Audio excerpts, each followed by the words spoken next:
So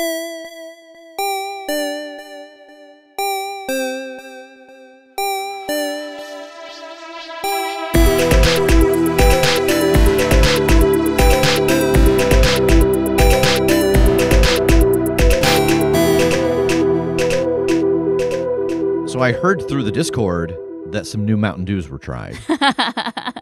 Well, I'm glad you've asked. I'm glad you've come to me. Yes. For an expert opinion. Looking at the name of one of them, I'd rather die. Was it Flamin' Hot? Yes. Yeah. So I tried Flamin' Hot because I saw it the other day at Kroger in a 12-pack. It blows my mind that like you go to Walmart or Kroger, wherever you get groceries, and like Flamin' Hot and all the wild flavors, but I can't find like Code Red. That's what I was saying about like, I want to get like a large pack of like the Space Cokes, but you can only get them in like the little baby cans or like in a bottle. But like you've got the most ridiculous flavor of Mountain Dew and they're like, hey, you need 3 cases? Yeah, but Flamin' Hot Mountain Dew gets a red carpet. Yeah.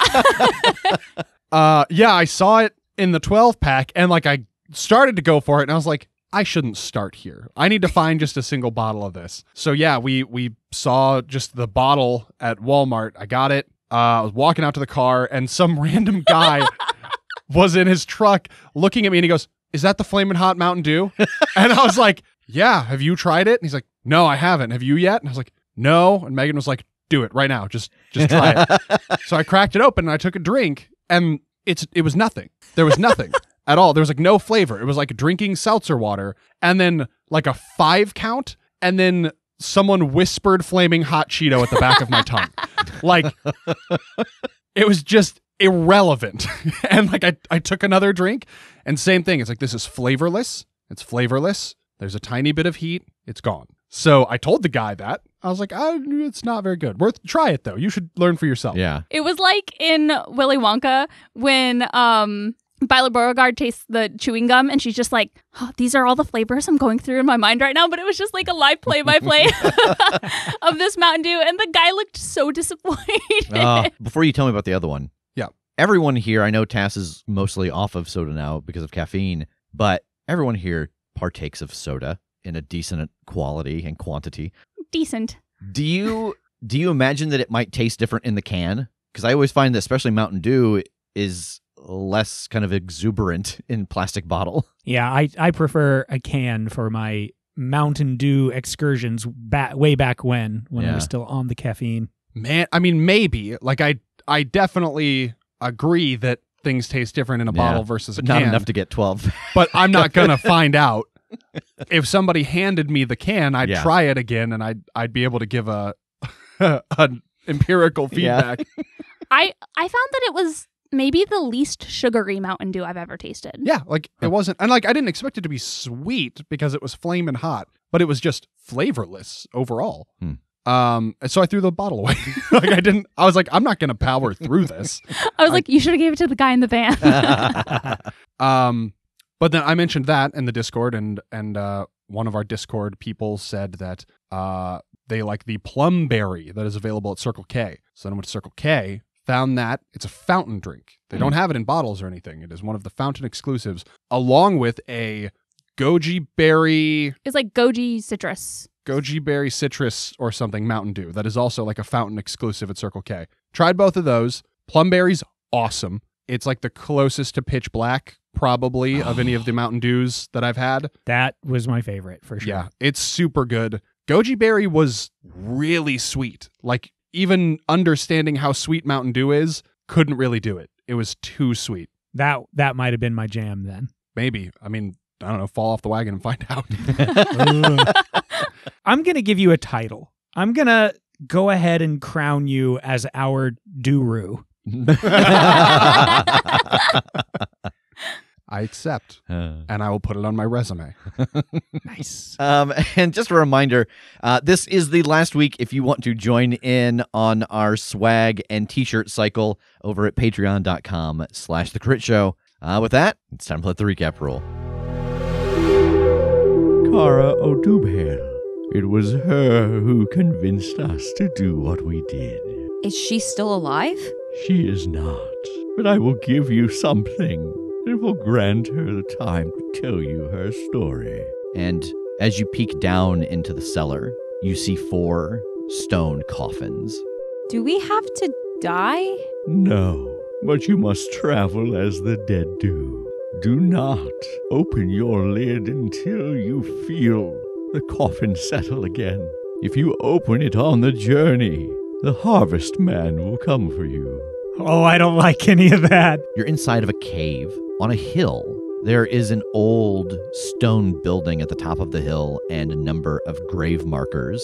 You can see that there is a trench dug around this graveyard, and there's a large black dog fighting with 3 people dressed in rags. These are not innocent fucking people, Tass! This dog protecting the graveyard must be a Kirkgrim, which is a dog that is specifically placed to protect the burial ground around sacred sites. And so without this water flowing, some of its protection, some of its strength is missing.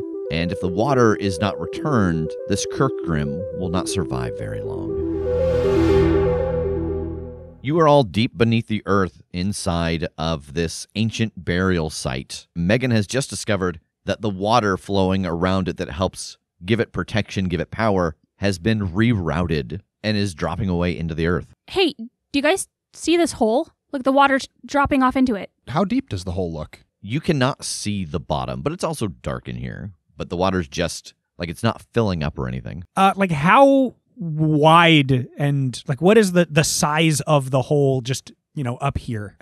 Diametrically. Yes. Yeah. So the creek itself is probably 8 or 9 feet across, and the hole covers the bulk of that area. It's probably like 8 feet. Okay, so I could lay down across it with my feet and my hands holding on, and the water could flow over me into the creek. No.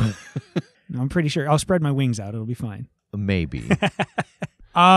Shit. What do we do about a giant hole? I mean, filling it in seems out of the question. I have no idea where this ends, but it's not filling up. Yeah, like if there's some underground stream shit going on, it's just dumping dirt down here is just going to flow away, even if it isn't just eternally, deep.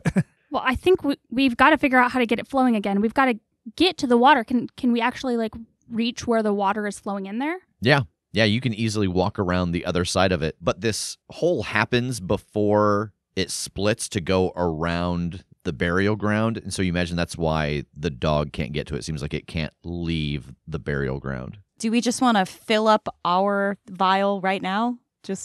Yeah, I mean, that's probably a good idea. Yeah, if I can reach the water, then I'll take the crystal vial that we got from Baba Yaga and fill it up right now. Okay. Yeah, it starts to glow a very faint blue. Like, okay, so great. So we can do our thing, right? But we can't leave it like this. No, that dog is not going to make it very long. This was very strategically placed here. Whoever did this knew that it was going to make the dog weak, and I don't know how much longer it has. It's weird. These seem like run-of-the-mill ghouls, but they wouldn't have the intellect to, nip an opponent in the bud like this, so they must still be having their shots called. Yeah, and look at these footprints. There were a lot more than what we just fought off, and if they were just here to feast on graves, I imagine that they would have all done that. Yeah, either some of them fell down here as they were digging, or the pup took out a whole slew of them before we got here. Well, unless this is just another ghoul tunnel, right? They could have all just ant farmed their way back into their lair from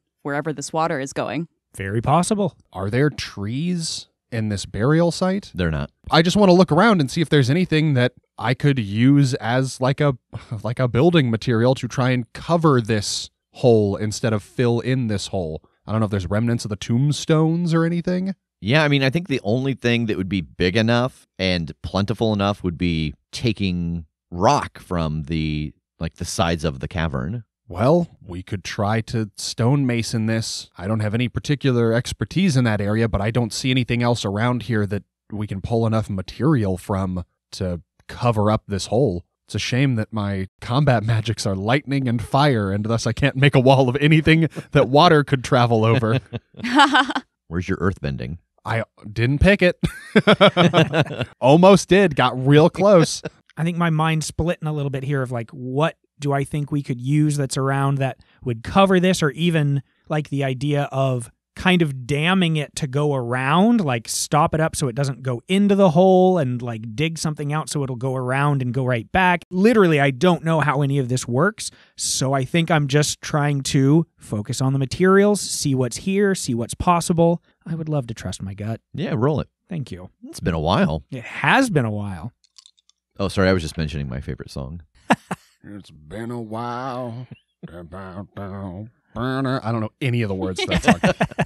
That's an 11. Nice. Yeah, so as you look around here, looking at the path of this creek, looking at the materials at hand, it seems like your best option might be to divert the flow of the water and get it to like curve around and connect back past where the hole is. That would be a good in the now solution. But I think you can tell that something could just come along and dig again. But that would solve the problem for now. Okay. Yeah, I'm still just kind of nodding as Jake is finishing what he was saying and laying out that thought. And I think I'm spotting pieces of stone that are like flatter and like squared off, stuff that's broken away, and that idea is growing. I mean, this stuff is going to be heavy, but if we work together, we could jam some of these flatter pieces down before the water hits. Like, you know, it's going to be soft on that side anyway, just from the flow. We could get that in, dig out a little bit on the sides, line more, you know, shale, rock, whatever else we got, fill in the gaps with some of that softer clay, and it'll just dip right back around into the flow. Instead of having to try to find tons of this stuff to cover and flatten out that, you know, will probably just shift with the water anyway. Let's just build a dam. Boy, you sound like you know what you're talking about, so I'm inclined to follow your lead. I did build this really cool table out in Hoosier National Forest with a piece of river shale. It's still there, too. It was like literally like 15 years ago. So I like to think I'm pretty handy. That sounds made up. That is. I know you've told me. You won't stop talking. I know. I can't count how many times.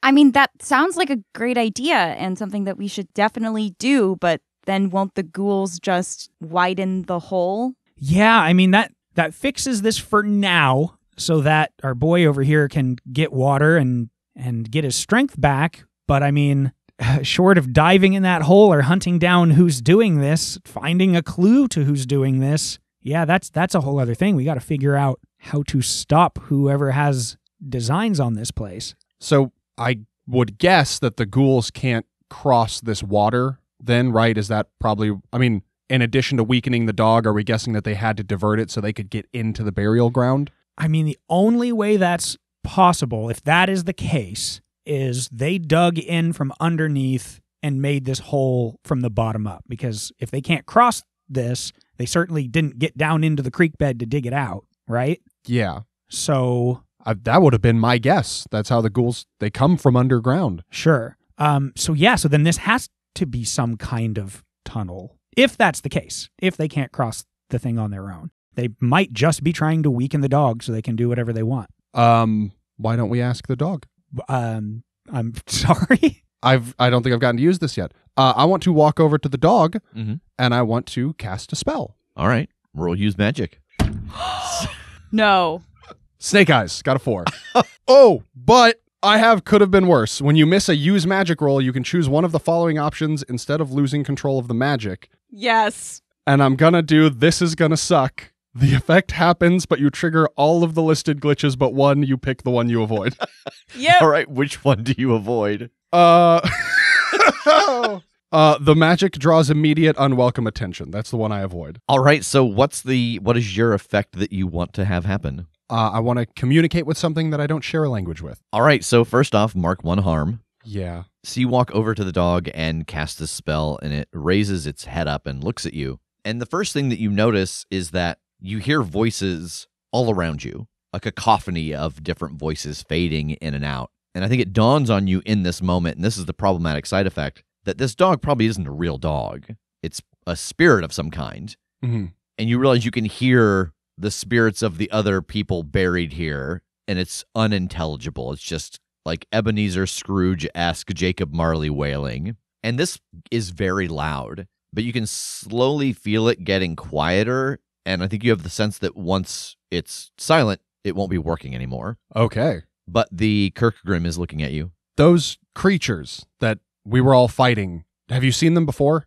Yes. Can they cross the water? Water gone. When the water was here, could they have crossed it? Yes. Easy to catch. Was there anyone here besides those creatures? No. One looked different. How was it different? It gets up and it walks over to the one that Kim had repeatedly beat with her censer. And part of like the skull is fractured off of the head, and it knocks that piece away with its paw.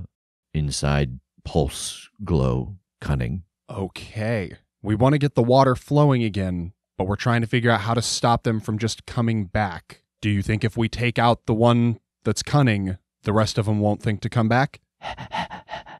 Damn it. All right. Did you just talk to that dog? Yes. Teach me. Please teach me. It's magic. It's I'll learn. okay. On your next level up.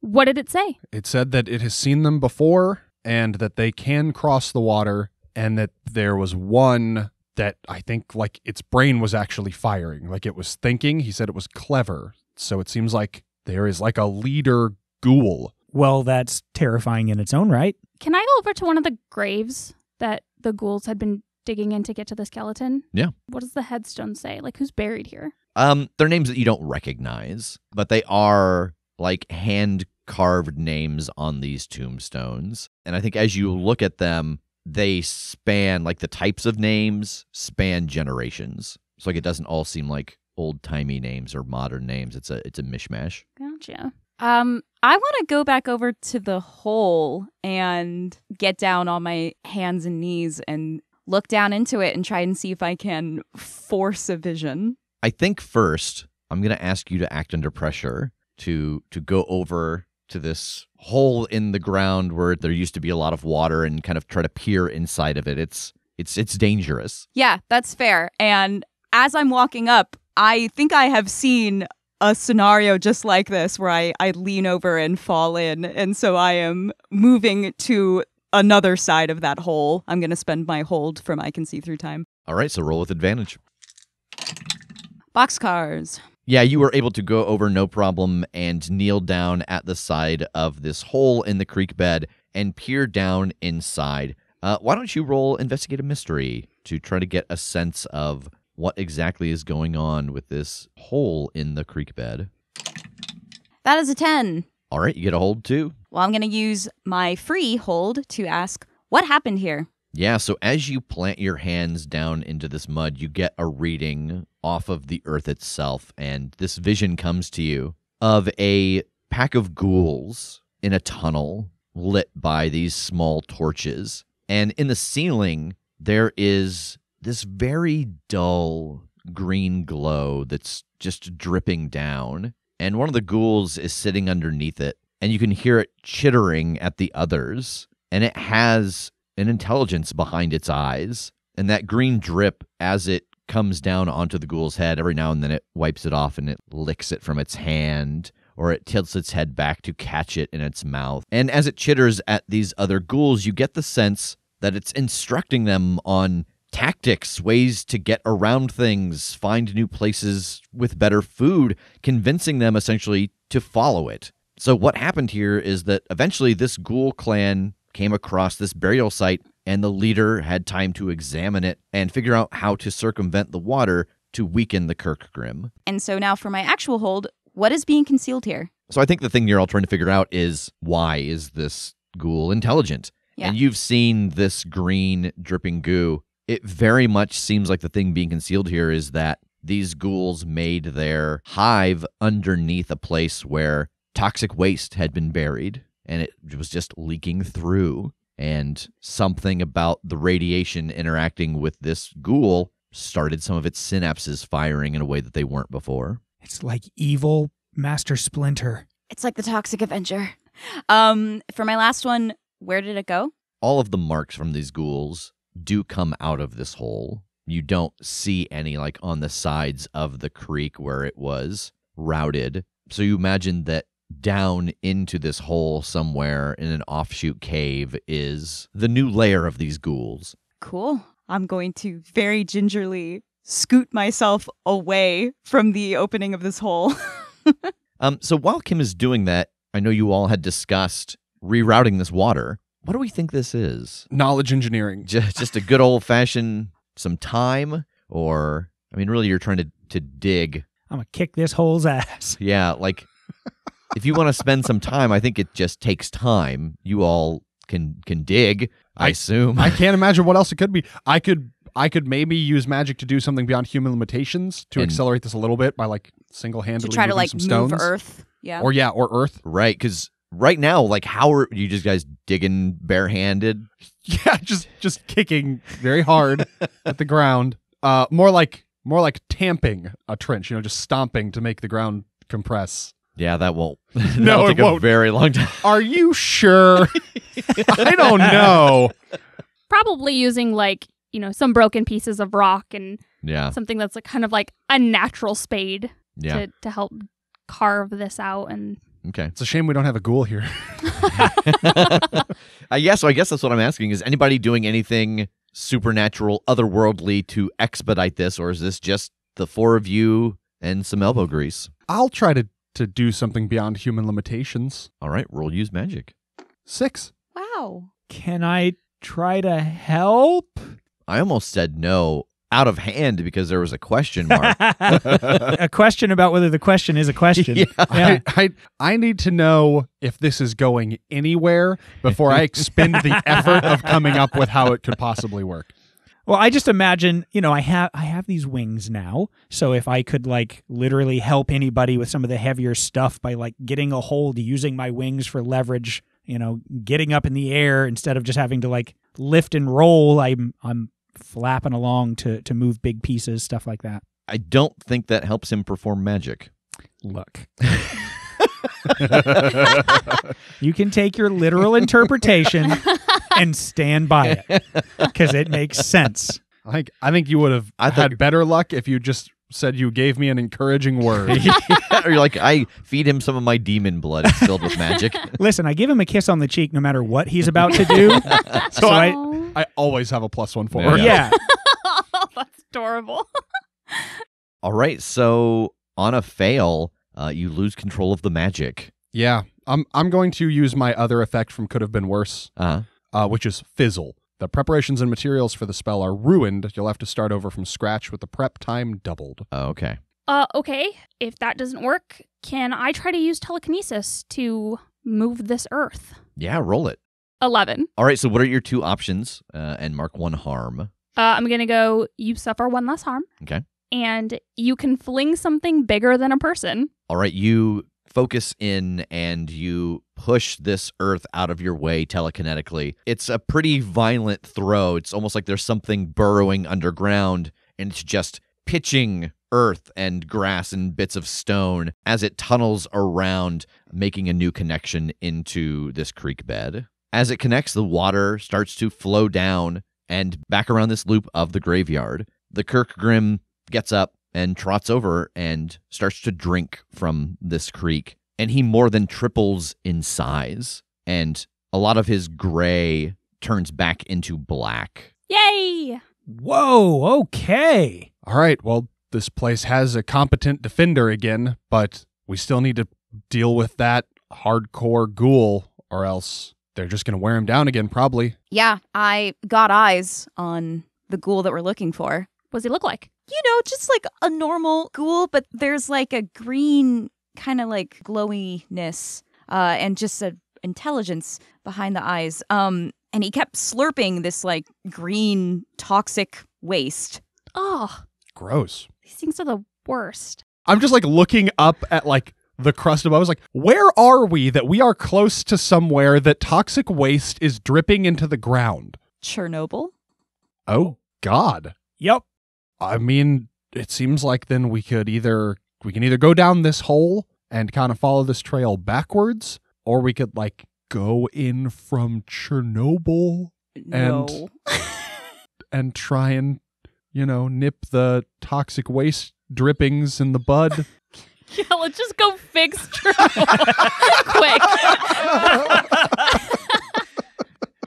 Yeah, let me clarify just in case. So Kim saw like the origin of this ghoul. So yes, that might be where it started, but that was a while ago. So there isn't like a direct tunnel from Chernobyl to this hidden burial site. But you do know that the current hive for these ghouls is somewhere down that hole. Okay, is that something we should do first? Do we want to try and find Kara first and get the answers we're looking for before we go hunting this ghoul? I guess we probably ought to, in case we've got to make an unexpected exit from that situation. I want to go up to the dog and see if I can say hello and go inside. Give it some greenies, scritches. Yeah, you head over towards the entrance of this stone building, and the dog doesn't raise his head, just watches you go by. And inside there are a fair number of statues, probably half a dozen. But the one at the center does have a placard that says Kara Odubhail. And the statue, Kim, is almost exactly what you saw in your vision. A tall, slender woman holding a spear. Does the spear look familiar? It does not. Okay. This seems to be her. Yeah, that's exactly the woman that I saw in my vision. Does this seem like it is a headstone, basically? Like, is she buried underneath this, or is there like an alcove behind it or anything? It seems like she would be buried underneath this. Help me scoot this statue. All right. I'll help him out. Okay. With some effort, you're all able to get this statue scooted back, and underneath it is the top of a stone casket. I'll lift it up for him. Tass lifts the top off of this stone coffin, and relatively well-preserved lays the body of Kara Odubhail. Yeah, I'll uncork the vial and pour this water into her mouth. As you do, the glow from the water, you can watch it flow into her mouth, and as the water pours into the mouth, it forms a tongue that glows, and you can hear very faint breathing.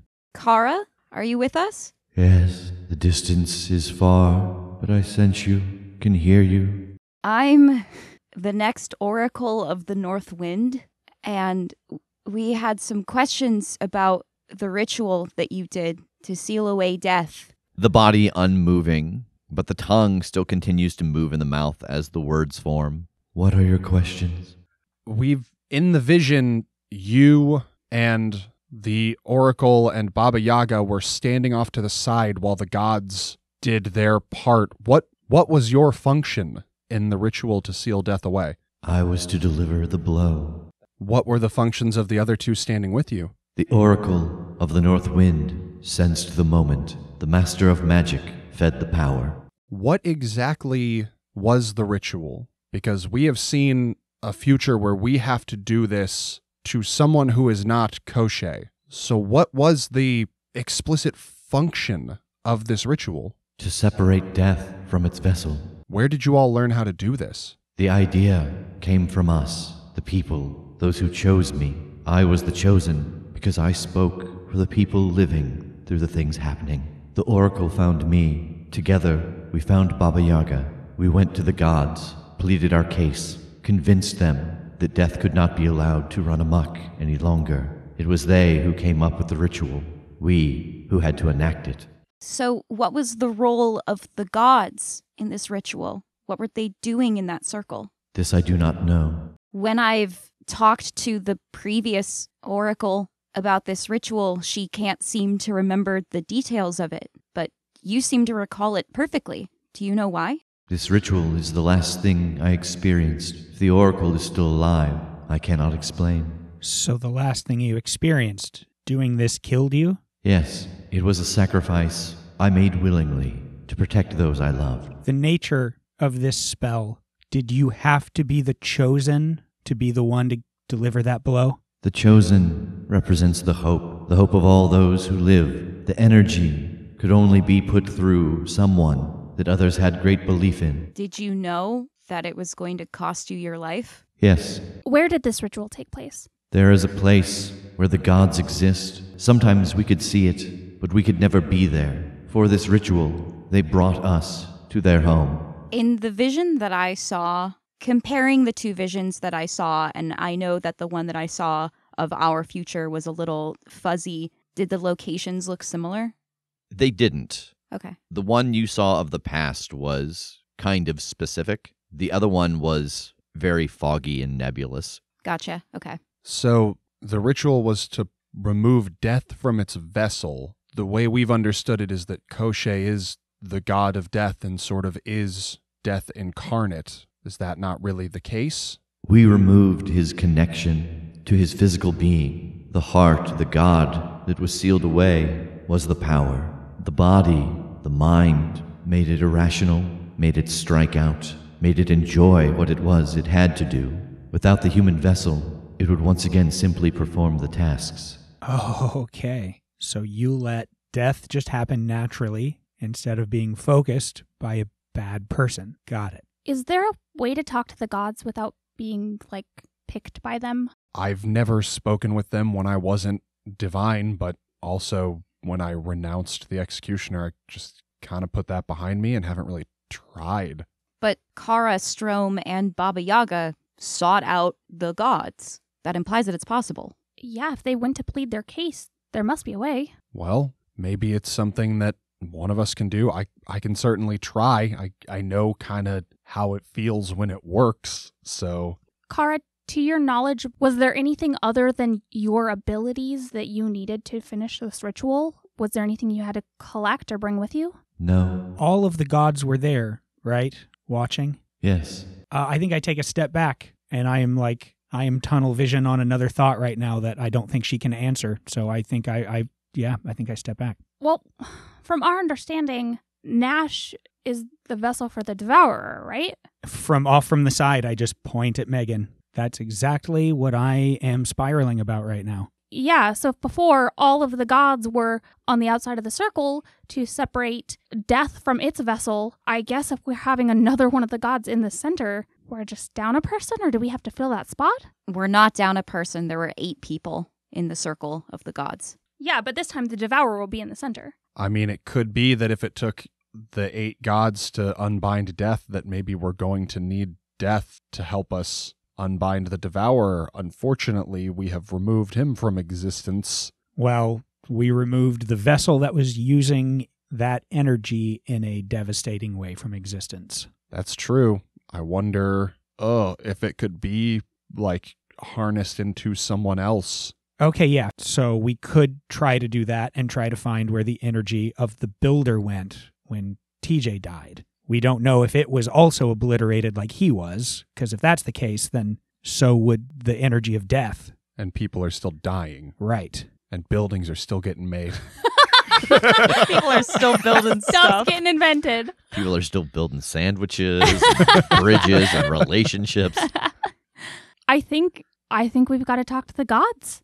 We've got to figure out what it is they did in this ritual. What was necessary? What were the components to figure out what it is we need? We know what it looks like. At the very least, we know how many figures are going to be there, but we just don't know what they're all supposed to represent yet. We're also going to have to locate or manufacture a chosen, it sounds like. Well, look, if we're going to be real frank about this, we know you 3. We know what role you fill in this. I am not ever going to ask someone else to sacrifice themselves for this. If it comes down to it, I'm doing it, and I am not going to argue with a single one of you about it. I can't think of what else we can get from her, though. I'm right here.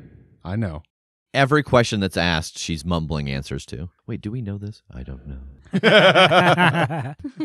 What's the afterlife like? Is it also mouth-filled in this, or is that just Perilous Tides? It's mouth-filled, but in a good way. In a good way.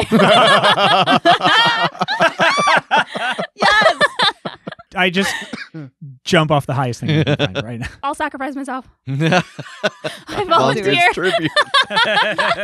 Rev, I am just not smart enough for this. I almost feel like this is a cop-out, but I am spiraling again, I think, like I usually do before trust your gut kicks in. Would that help me at all to kind of narrow down where my thought path needs to go? What is it focused on? Like, you have stepped away and spiraled down the idea of, it sounds like what happened to the energy of the builder, what happened to the energy of death. Is that correct? Yes. Yeah, roll trust your gut. Okay. 11. Nice. This is just burrowing into the back of your brain now that you've had this thought of death being separated from the vessel and what happens to that energy. And you get the very strong instinct that you need to go to the North Pole. Okay. I think I just hang on to that for now. I think I look up to Jake with not concern. I'll bet it'll read as concern. But then another thought strikes as I kind of hold on to this idea of where we'll have to go. I still don't think this is a question for you, Kara. I'm sorry, but at least for the rest of you, it sounds like this whole ritual, now that we understand it, is separating a godly essence from the vessel. Right? We can agree that that's kind of the case. Is that just the whole goal with Nash, is separate the devourer from him? It seems like all that would do would just remove his ability to eat the gold. It wouldn't change his ultimate plans, would it? No, but I suppose that's why there's one person that has to be ready to strike. Yeah, I mean, it would make him theoretically killable, at least, I think. Just like we did with Aiden. Someone ready to do this at the right time when he can't devour what we want. In Death's case, it was the moment when Death is vulnerable. Yeah, he won't be immortal, but he'll be just a regular, whatever kind of vampire he is. Kara, do you have any advice? If you are truly going up against one of the gods, it is a dangerous endeavor. Make sure there are safeguards set up for those you care about. Kara, I don't suppose you recognize the name Grigori Nash, do you? I do not. That's good. At least he's not that ancient. He's not that ancient yet. That is how time works. Kara, who were you that you were the logical chosen one? I was a mother, a leader, someone respected in the community, someone who had seen what Death was doing and decided to raise as many voices as we could to take a stand. How did you do that? How did you bring so many people into the fold? I went to them. They did not come to me.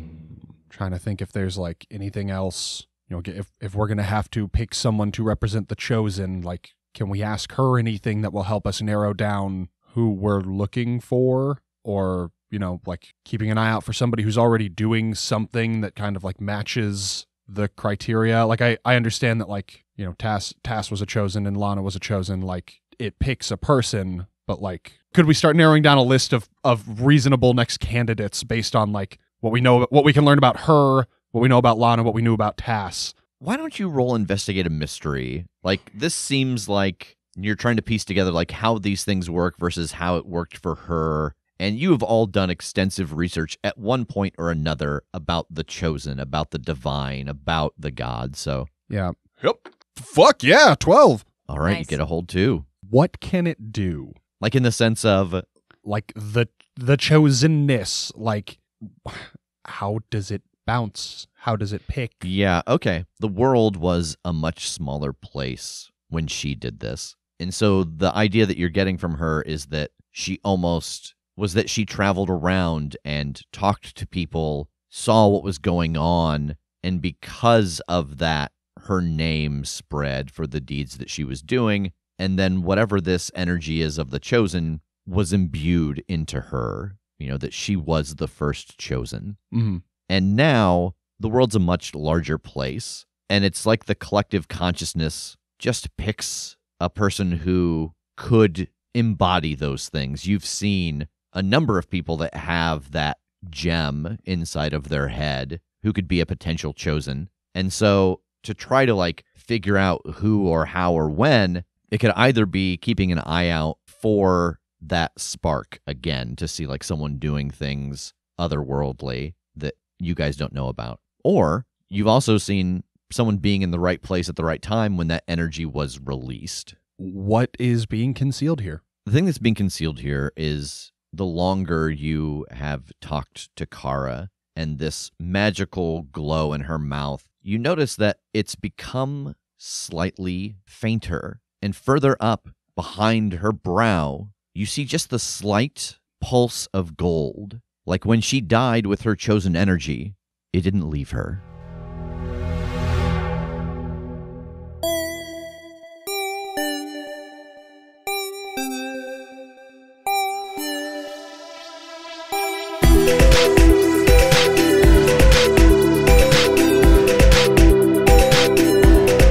The Crit Show is a Critshow Studios production, edited and produced by Brandon Wentz with music by Jake Purley. You can find more information about us at thecritshowpodcast.com. To keep up to date with upcoming live shows, contests, and other special events, follow us at The Crit Show on Facebook, Instagram, and Twitter. For even more weekly content, join us at patreon.com/thecritShow.